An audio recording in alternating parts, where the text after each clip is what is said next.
אני נולדתי בירושלים ב-1926. משפחתנו הייתה משפחת פועלים. אמא לא עבדה. אבא שלי נשאר לעבוד בים המלח. היה בא הביתה פעם בשבועיים. שבועיים הוא לא היה, אחר כך בא לשבוע. היינו משפחה אתאיסטית, ואנחנו ממשיכים עד היום. יצא לי להיות בגן ילדים 3 שנים בירושלים, בשכונת כרם. מנהלת הגן, גם הבעלים שלו, הייתה גברת סוכניק, אני לא זוכר את שמה הפרטי, האימא של יגאל ידין. שם למדתי 3 שנים, מכיתה לכיתה, וזה היה גן מאוד מאוד דידקטי. אני עד היום זוכר את המשמעת, כבר התחילו ללמד קצת לקרוא, פחות לכתוב, מאוד גן מסודר ומאורגן. קרה שהוריי שכרו דירה ברחוב תחכימוני בירושלים, ממש ממול בית הספר. ואני גמרתי את הגן והגעתי לכיתה א', אז באופן אוטומטי שלחו אותי לבית הספר שהיה ממול, קראו לו בית ספר תחכימוני. תחכימוני זה תהיו חכמים כמו משה ואהרון, נביאי ישראל, והוא היה רק בית ספר לבנים, לא היו שם בנות. הוא היה בית ספר דתי, אבל דתי לא חרדי, עם התעמלות, עם דברים כאלה וכו'.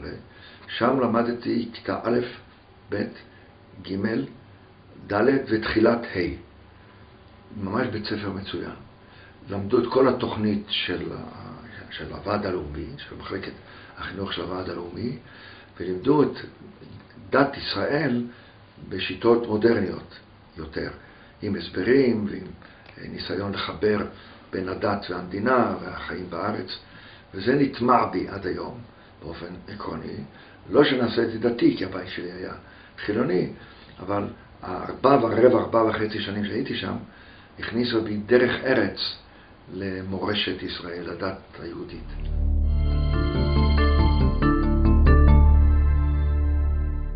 אבא שלי היה מהראשונים של עובדי ופועלי ים המלח, חברתה של ים המלח. והבטיחו לו בחוגי ההסתדרות שמקימים את נמל תל אביב, זה היה בתקופת מאורעות 36-39, הבטיחו לו מקום עבודה בתל אביב, בנמל. זה עודד את הוריי לרכוש דירה בקריית עבודה, עוד לא היה חולון, אבל מה שיהיה חולון, ולעבור לאזור תל אביב. בסוף לא קיימו את ההבטחה, הוא המשיך לעבוד בים המלח.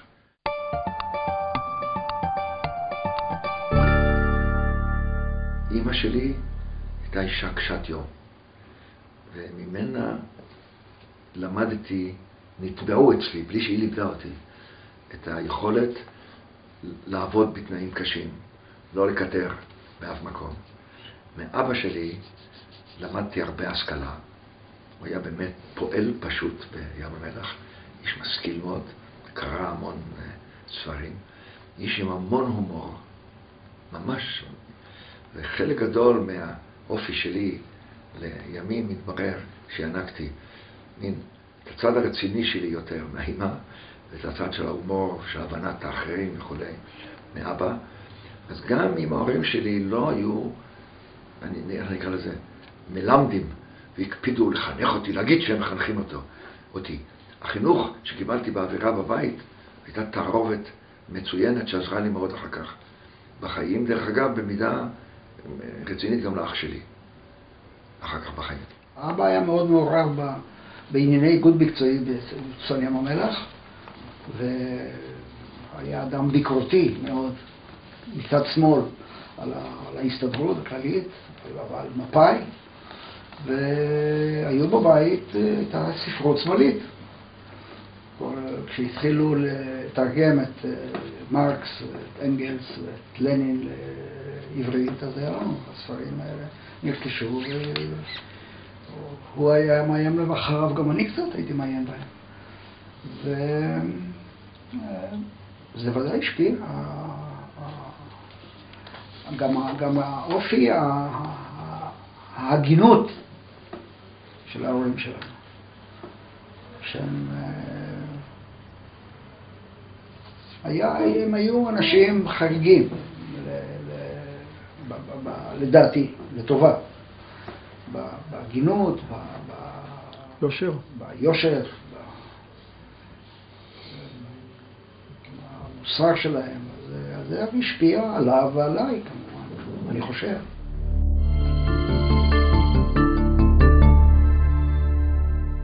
אודיק, האח שלי, שמו היה עודד, אמא שלי קרא לו אודיק. לא היה כזה פרא אדם כמו שאמא שלי ייחסה לו. הוא לא היה מופרע, הוא היה שובב. עכשיו, הוא נולד 6 שנים אחריי. זאת אומרת, האוטוריטה שלי כלפיו, כשהוא כבר נסע בין 2-3, הייתה יותר גדולה מה שבדרך כלל בין אחים, שהגיל שלהם קרוב יותר. מאיר היה האח הגדול, שתמיד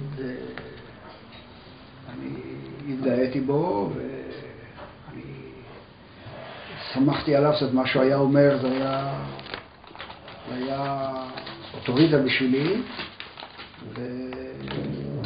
והרבה פעמים השתדלתי לחקות אותו במוצלחות שלו, אבל אני הייתי כמובן אני, ואני חושב שההתפרעויות שלי בכיתה ב' ג' בבית הספר העממי, זה היה אותו בית ספר שבו למד מאיר בכיתה האחרונה, בכיתה ח'. אני חושב שהוא קצת, זה לא היה לו הכי נעים. הרגשתי את עצמי מין אפוטרופוס כלפיו, והוא דווקא קיבל את הדין. גם לא היו מכות או צרחות וכו'. ואני חושב שהחברות שלי ושלו עזרה די הרבה לאמא שלי לקיים את המשפחה כשאבא ברוב המקרים לא היה בבית, ואני עזרתי לו על ידי השיעורים שנתתי לו לעבור בהצלחה את הכיתות השונות, כי הוא היה בחור חכם, ילד חכם, אבל פרא אדם מבחינת ההתנהגות שלו.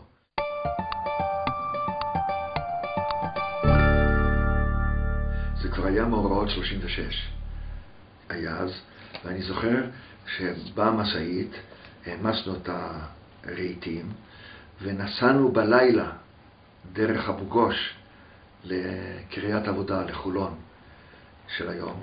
לא ירו עלינו, הכל היה בסדר. מה אני זוכר? אמא שלי ואחי הקטן ישבו בקבינה, ואבא ואני ישבנו על המשאית וכו'. אני כבר לא זוכר את זה. הנסיעה הייתה 1.5 שעות, קרוב ל2 שעות, והגענו לחולון, מקום לגמרי אחר. אווירה אחרת, לא תחכימוני, אווירה ציונית, חלוצית של השמאל הציוני בקריית עבודה, וממש חיים אחרים. מה קרה? רשמו אותי לבית ספר לכיתה ה', כי אני הייתי בתחילת כיתה ה'. הייתי בשבוע, שבועיים, 3, קראו את אמא שלי לבית הספר, ביקשו אותה ואמרו, התכשיט שלך הוא אמנם בגיל של כיתה תחילת ה', אבל הוא יודע כל כך הרבה, אנחנו רוצים להקפיץ אותו לכיתה ו'. אנחנו לא יכולים להקפיץ בלי רשותך. מה גם שאני נראיתי יותר צעיר מה שהגיל שלי, עוד צפצפתי וכו'. התייעצו וקפצתי כיתה. כך קרה שגמרתי בית ספר יסודי בן 13.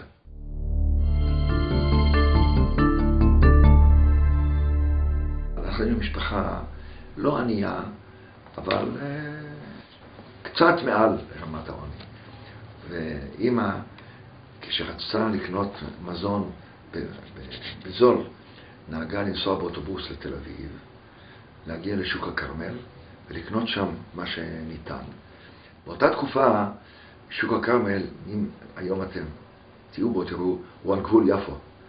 אז היו לא מעט, איך נקרא להם, ירקנים ערבים שבאו, הביאו מיפו את מרכולתם.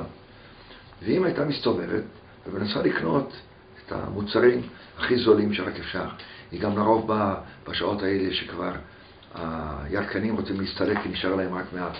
אני זוכר, הלכתי איתה, עזרתי לה לסחוב סלים. פעם אחת היה איזה מוכר ירקן, איך נקרא לו, ערבי. דיבר ככה עברית מגומגמת, ובאיזשהו רגע התפתח ויכוח בינו ובין אמא על המחיר שהוא רצה. והיה איזה רגע שהוא התחמם והוציא סכין. אני לא זוכר באיזה יד, ימין או שמאל. אני, אומץ הלב שלי הגיע עד הפופיק וכו'. ואמא שלי, כמו שהוא הרים את הזה, הרים עליו ככה את היד, אחת, הוא מיד הוריד את הסכין והכל נגמר. הרגע הזה נשאר חרוט בזיכרוני עד היום. איך בן אדם עם אינטגריטי עומד בפני איום, שהוא איום ממשי, ומתגבר עליו וכו'.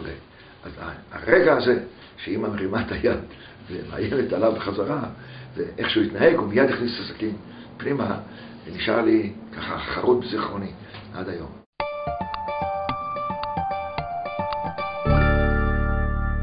מאיר קזה היה, אני חושב שהוא היה אז בן 13, והוא הלך לבדיקת, היה לו כאבי בטן, והוא הלך לבדיקה אצל הרופא, הדוקטור כהן, ודוקטור כהן בדק בבטן, והוא קבע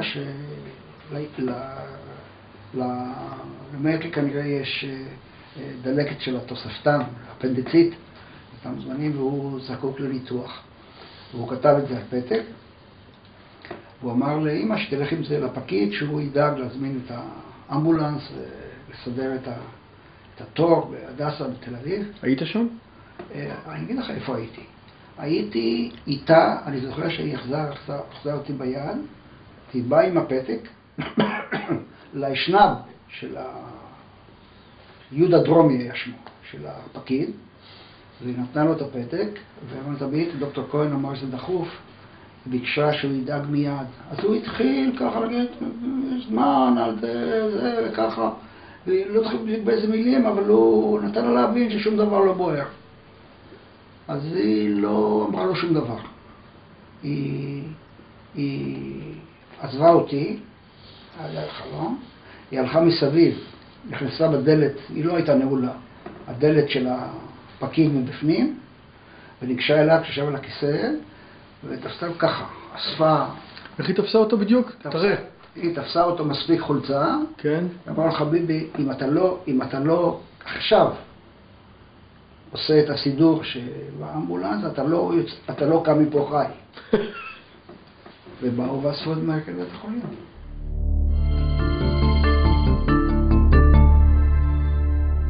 אבא שלי, שהוא איש תנועת העבודה, חשב שהדרך הנכונה שלי להתחנך בבית הספר המקצועי בתל אביב, מקס פיין, שיהיה בית ספר של ההסתדרות.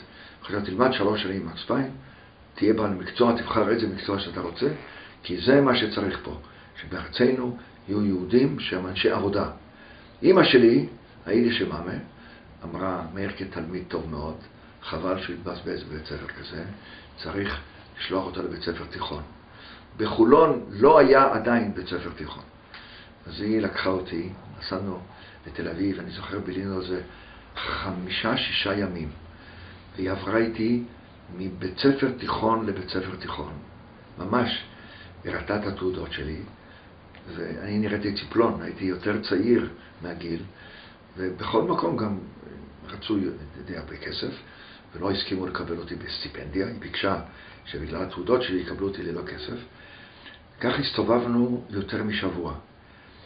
בסוף, היינו אז הרצליה, באחרים, היא הלכה איתי לבית ספר הכי בורגני שהיה אז בתל אביב, גימנסיה ריאלית בלפור, על יד מגדל המים של תל אביב. נכנסה איתי, מחזיקה אותי ביד, וקיבל אותי הבעלים של בית הספר, דוקטור קולר. והיא מדברת בשבחי, מראה את התעודות שלי, וכו' וכו'. כנראה שהוא היה ביום טוב, כי הוא היה קמצן גדול. הוא אומר, גברת פילבסקי, את אומרת שהבן שלך הוא וונדרקינד? היא אומרת, כן, כן. את יודעת מה? אני מוכן לקבל אותו לשנה אחת, ולחמישית. אם יתברר שאת צודקת, הוא גומר בבית ספר התיכון אצלנו. כך קרה שאני נכנסתי לבית ספר התיכון הכי, איך נקרא לזה, ידוע בתל אביב, באיכויות שלו ובסדר שלו, וגמרתי אותו, בלי שהוריי שילמו אפילו אסימון מחוק אחד תמורת לימודיי.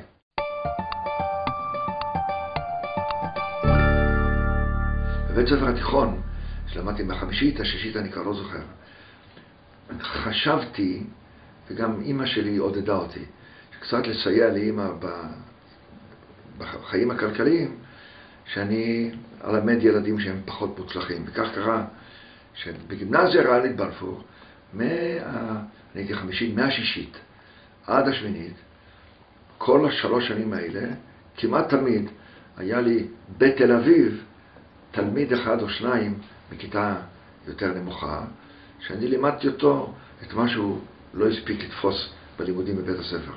זה היה לפעמים מתמטיקה, לפעמים תנ"ך, לפעמים עברית, לפעמים אפילו אנגלית. וכך קרה שאני למדתי הרבה יותר מהשעות שלי כמורה, כמלמד, מאשר מהשעות שלי בבית הספר. זה שפשף לי את השכל די טוב.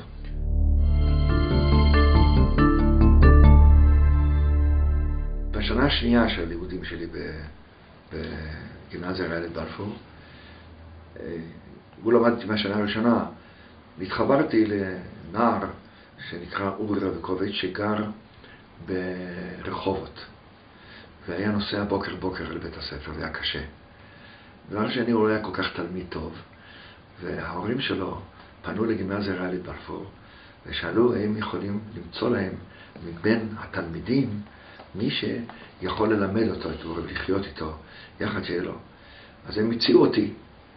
כמובן, באתי לאמא, ושאלתי אותה, היא באה לגימנסיה והסבירו לה את העניין, גם ראתה את אורי, דרך אגב, היה אלם חמודות, ממש איש בחור לעניין, וזה קרה, אז ככה, במשך 2 או 3, אני כבר לא זוכר, של לימודיי בגימנסיה ריאלית בלפור, לא השנה הראשונה, אלא השנה השנייה, השלישית, ותחילת הרביעית, אורי רביקוביץ' גר אצלנו בבית, היינו נוסעים בוקר לבית הספר, ואחרי הצהריים הוא עשה איתי יחד את השיעורים, גם לי זה עזר הרבה מאוד, וגם לו זה עזר הרבה מאוד, וההורים שלו שילמו לאמא משהו, תמורת הלינה שלו, תמורת האכילה שלו, תמורת ההוראה שלי, וככה נהייתי עוזר כלכלי, סייעתי למשפחתי, לגמור את השנה.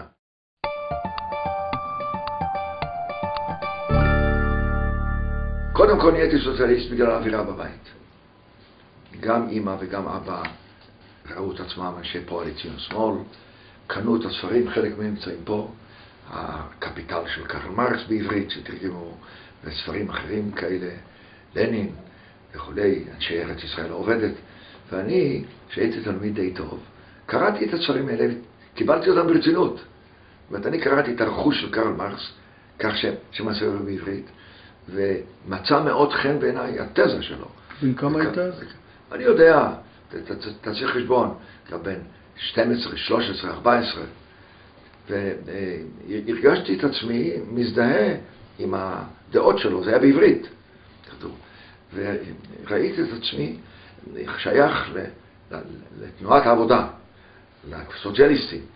גם נהייתי חבר בנוער העובד שהיה בחולון. הייתי אפילו בין 5 המייסדים של הסניף, כשאני הייתי אז בין 12, 13. הנוער העובד עוד לא רצה להקים שם סניף. ואנחנו התארגנו איזה 10 ילדים, והחלטנו, קום יקום סניף. מה קרה? היה שם איזה צריף מחורבן אחד, שהיה קודם צרכניה. הצרכניה עברה למקום אחר. הצלחנו לשכנע את הוועד של השכונה, שיתנו לנו את הצריף, ונפתח סניף של הנוער העובד. נסענו לתל אביב, מישהו יותר בוגר ממני ואני, ושכנענו את תנועת הנוער העובד לתת לנו מדריך. וכך קרה שהכרנו את סניף הנוער העובד בכל מקרה. אז נוצרה מן אווירה שיצא לי להיות בין מייסדי סניף הנוער העובד בחולון. נעשיתי מהר מאוד מדריך שם, בלי שעברתי קורס מדריכים. והייתי חבר הנוער העובד עד שאחר כך התגייסתי לפלמ"ח.